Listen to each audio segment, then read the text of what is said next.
नमस्कार, स्वागत है आपका अंचलाचल में। मैं हूं आपके साथ श्वेता शर्मा। चलिए शुरुआत भोपाल से अहम खबर के साथ, जहां एमपी नगर जोन 2 के कैफे में तोड़फोड़ हो गई। 10 से 15 लोगों ने कैफे में तोड़फोड़ मचाई है। बदमाशों ने एक युवक को बुरी तरह से पीटा भी है। तोड़फोड़ का सीसीटीवी फुटेज भी सामने आया, वो दिखाएंगे हम आपको। वहीं पुलिस आरोपियों की तलाश में जुटी है। तो भोपाल के कैफे में ग्राहक और कर्मचारियों ने एक दूसरे को जमकर पीटा, पथराव होने लगा, मारपीट होने लगी और कर्मचारी के सिर में चोट भी आई है। 10 से 15 लोग यहां पर मौके पर मौजूद थे। बदमाशों ने एक युवक को बुरी तरह से पीटा है। तो फुटेज देखिए सामने आया है, जहां पूरा जो घटनाक्रम है सोमवार की शाम करीब 7 बजे का बताया गया है, जब अचानक इस तरह से तोड़फोड़ होने लगी, मारपीट तक होने लगी। तो पथराव हुआ, एक दूसरे के साथ लात घूंसे भी चलते रहे। एमपी नगर जोन 2 के कैफे का ये पूरा मामला बताया गया है, जब अचानक यहां पर विवाद हुआ। कैफे कर्मचारी और छात्रों के बीच झड़प हुई, मारपीट हुई और इसके बाद दोनों ही पक्षों से कोई शिकायत फिलहाल दर्ज नहीं कराई गई है, ये भी जानकारी मिली है। हालांकि सूचना के आधार पर मामले की तस्दीक जारी है। शिकायत मिलने पर कार्रवाई जल्द से जल्द की जाएगी। लेकिन इस सीसीटीवी फुटेज काफी है बताने के लिए कि किस तरह के हालात यहां पर बने, किस तरह की स्थितियां बनी जब दो पक्ष आपस में भिड़ गए और मारपीट एक दूसरे के साथ होने लगी। एक युवक को जमकर पीटा गया है, यह आरोप लगा। हालांकि पुलिस आरोपियों की तलाश में जुटी।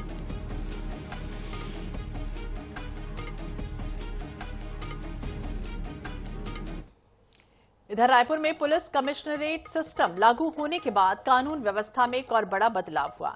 राजधानी के सभी एसीपी, डीसीपी को अब मजिस्ट्रियल अधिकार रहेगा और इसका सीधा फायदा जनता को मिलेगा। पुलिस कार्रवाई पहले से कहीं ज्यादा तेज और प्रभावी रहेगी। धारा 144 लागू करना, प्रतिबंधात्मक कार्रवाई करनी हो या फिर कानून व्यवस्था से जुड़े त्वरित निर्णय, अभी सभी अधिकार एसीपी और डीसीपी को मिल गए।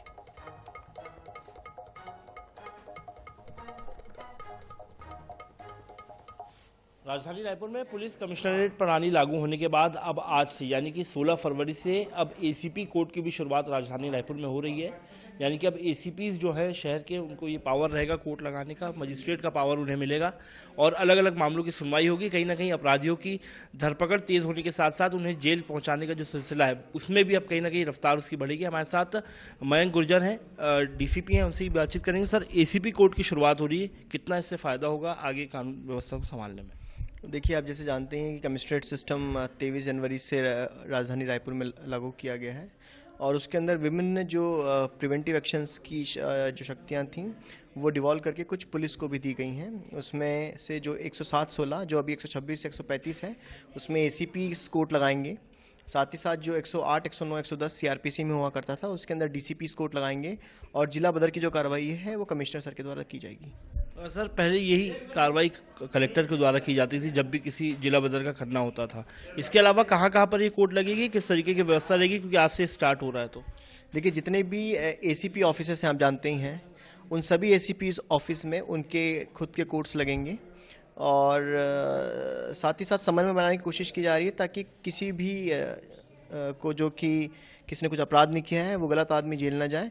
लेकिन साथ ही साथ जो अपराध करता है और जो शायद तक समाज के अंदर परेशानी भंग करने की कोशिश करता है, वैसे जो एलिमेंट्स हैं उनके खिलाफ कठोर कार्रवाई की जाएगी। तो आज से एसीपी कोर्ट की जो शुरुआत है वो राजधानी रायपुर में हो गई है पुलिस कमिश्नरेट लागू होने के बाद, जिससे कहीं ना कहीं जो बदमाश है जिनका जिला बदर करना होता था उसका पावर कहीं ना कहीं एसीपीज को रहेगा, मजिस्ट्रेट का पावर रहेगा। इसके अलावा बीएनएस की जो अलग अलग धाराएं हैं उसमें भी जो पुलिस है वो अपराधियों को सीधे जेल भेज सकेगी। कैमरा पर्सन इकराम कुरैशी के साथ मोहम्मद सैन, नेशनल रिपोर्ट 7 रायपुर।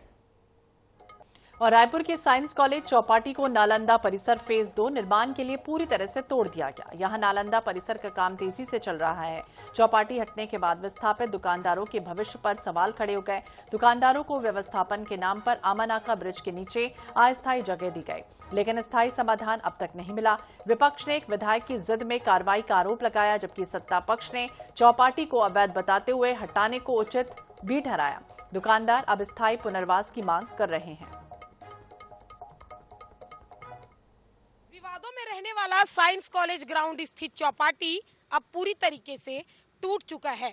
लगातार इसे लेकर जो विरोध थे वो तेज थे। सरकार का कहना था कि ये चौपाटी जो है वो अवैध है, वही विपक्ष ने इसे लेकर लगातार मोर्चा खोला हुआ था और उनका कहना था कि चौपाटी अवैध नहीं है। इसी बीच में कई दुकानदारों को हटाया गया, आमा नाका ब्रिज के नीचे शिफ्ट किया गया, लेकिन वहां भी जो अभी स्थिति है वो स्पष्ट नहीं है। दुकानों में ताले लगे हैं। लेकिन इसी बीच में ये जो तस्वीरें मैं अब आपको दिखा रही हूँ, ये साइंस कॉलेज ग्राउंड स्थित चौपाटी की है, जो पहले कभी चौपाटी हुआ करती थी। अब जरा आप ये छाता के तरीके से जो चीजें देख रहे हैं, यानी कि जो एक गुंबज आप देख रहे हैं, ये शेडिंग्स हुआ करते थे चौपाटी के, और सौंदर्यीकरण के नाम पर करोड़ों रुपए इसमें फूके भी गए। चौपाटी बनाया गया, चौपाटी 3 साल तक चला और इसके बाद सरकार बदली तो चौपाटी की स्थिति भी बदल गई। जगह की हालत आप देखिए कि अब यहाँ पर नालंदा फेज 2 बनाने का जो काम है वो लगातार जारी है। ये सबसे गौर करने वाली बात इसमें ये है कि अगर चौपाटी अवैध थी तो खड़े कैसे हो गई। इसके अलावा अगर चौपाटी बना दी गई तो फिर तोड़ी क्यों गई। अब जरा देखिए कि यही चौपाटी थी और यहाँ पर कई दुकानें थी जहाँ पर साइंस कॉलेज में ये जो चौपाटी है वो चलाया जा रहा था, लेकिन अब पूरी तरीके से टूट चुका है, काम शुरू हो चुका है।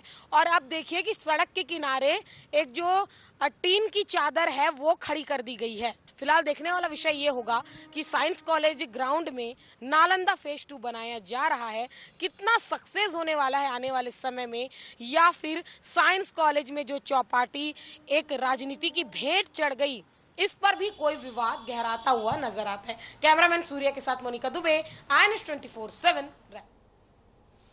इधर रीवा में सोमवार को यूजीसी बिल के समर्थन में जोरदार प्रदर्शन हुआ और ओबीसी SC/ST समुदाय के लोग कलेक्ट्रेट कार्यालय के बाहर धरने पर बैठ गए और बिल को जल्द ही लागू करने की मांग की गई।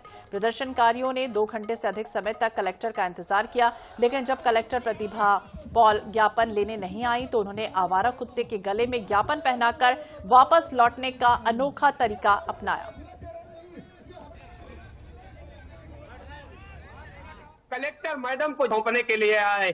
हम लोग रैली निकाल करके और करीब 3 से 4 घंटे तक इस कलेक्ट्रेट के सामने बैठे हैं। बार बार ये मांग हो रही है कि हम लोग पहले से ही बता चुके थे कि कलेक्टर मैडम को ही ज्ञापन देंगे, किसी उनके कनिष्ठ अधिकारी को नहीं देंगे। लेकिन जिला प्रशासन जिस तरह से निरंकुश है, गैर जिम्मेदार है, तो जब उन्होंने अभी तक काफी इंतजार के बाद 3 घंटे 4 घंटे के इंतजार के बाद जब हमारे ज्ञापन लेने नहीं आए तो हम लोगों ने कलेक्टर की जगह पर पागल कुत्ते को ज्ञापन देने का काम कर रहे हैं। हम लोग तो समर्थन कर रहे हैं कि यूजीसी बिल लागू हो और हम महिलाओं को, चाहे किसी भी समाज की महिला हो, इसमें कोई जाति के आधार पर जब संविधान में लागू है और हम लोग महिलाएं पूरी टीम बैठी हुई है, हम लोग यूजीसी के साथ हैं, यूजीसी लागू हो।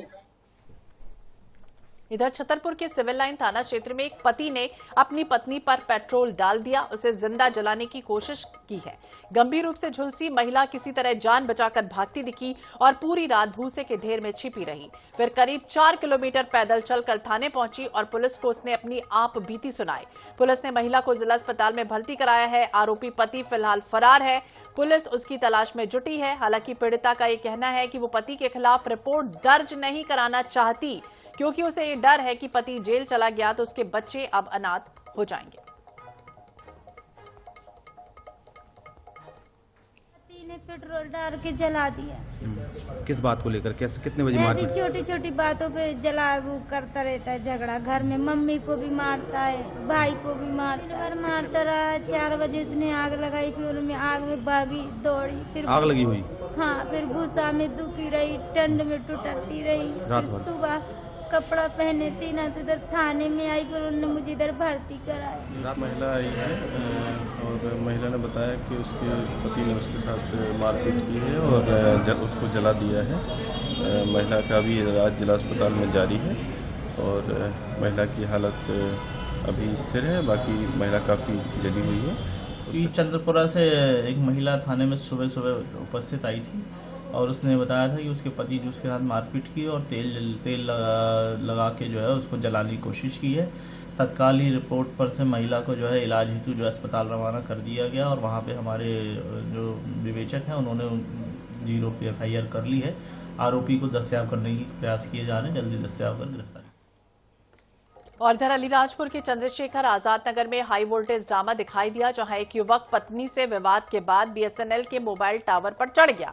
देखते ही देखते मौके पर बड़ी संख्या में लोगों की भीड़ जमा हो गई। सूचना मिली, पुलिस मौके पर पहुंची और इस दौरान करीब 1 घंटे के बाद युवक को नीचे उतारा गया। युवक ने नीचे उतरने के बाद बताया कि उसका पत्नी से आए दिन विवाद हो रहा था। वो तंग आ गया और ऐसे ही टावर पर चढ़ गया। वहीं नायब तहसीलदार ने बताया है कि युवक और उसके परिजनों को अब थाने बुलाकर समझाइश दी जा रही है।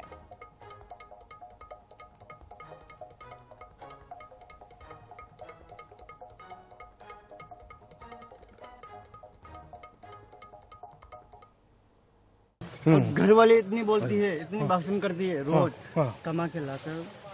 भंगार तो अपने तो ढेर लगाते हैं रोज, तो अपन रोज भंगार बन के लाता हूँ, रोज ढेर लगाते। तो मैं इसकी जानकारी के लिए बोल रहा हूँ, भगवान के लिए मेरे को दूसरी पत्नी कराना चाहिए है। मेरे घर वाले ने अंदर लेके गया, मैंने 2 हफ्ता हमारा नचा दिया। भीड़ मतलब अब अपन के क्या बोलूँगा, मेरे को दूसरी पत्नी कराएंगा, उससे कमा के खिलाऊंगा मैं। हाँ, ये युवक है लंकेश पिता चौपन सिंह, निवासी ये मूलतः उज्जैन के हैं, पारदी जाति के लोग हैं, यहाँ रुके हुए हैं।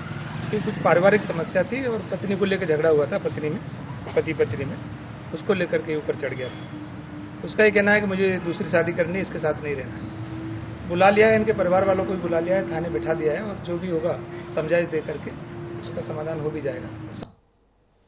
इधर विदिशा में बड़ी संख्या में एक्सपायरी दवाइयां, इंजेक्शन फेंकने का एक मामला सामने आया। बेतवा नदी के महल घाट के पास नदी के किनारे बड़ी संख्या में एक्सपायरी दवाइयां, इंजेक्शन मिले। स्थानीय लोगों ने कहा कि दवाइयों से बीमारी फैलने का खतरा हो सकता है। स्वास्थ्य विभाग को मामले की जानकारी दी गई, लेकिन दवाइयों के स्रोत का पता नहीं चला।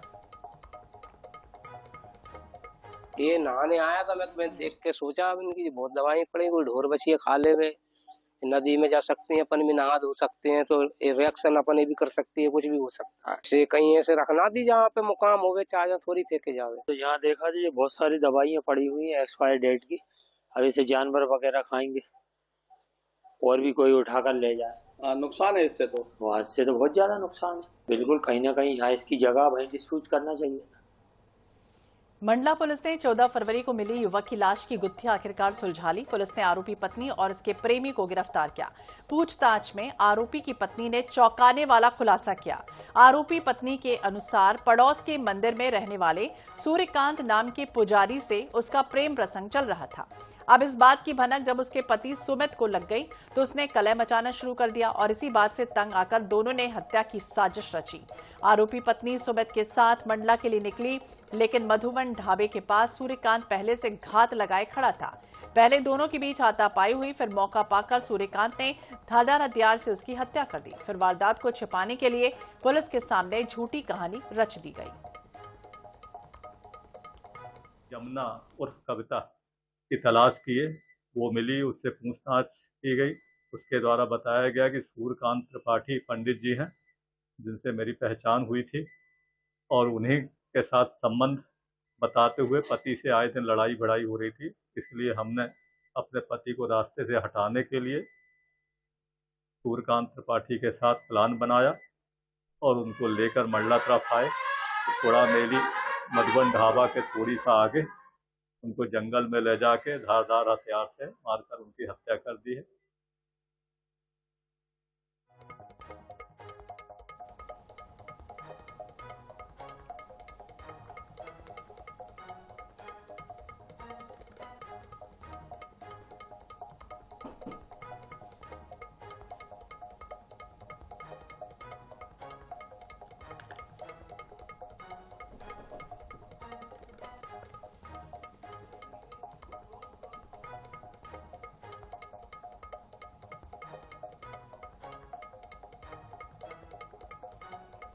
और इसी के साथ खबरों का सिलसिला लगातार जारी रहेगा, लेकिन वक्त एक और छोटे से ब्रेक का, फौरन लौटेंगे।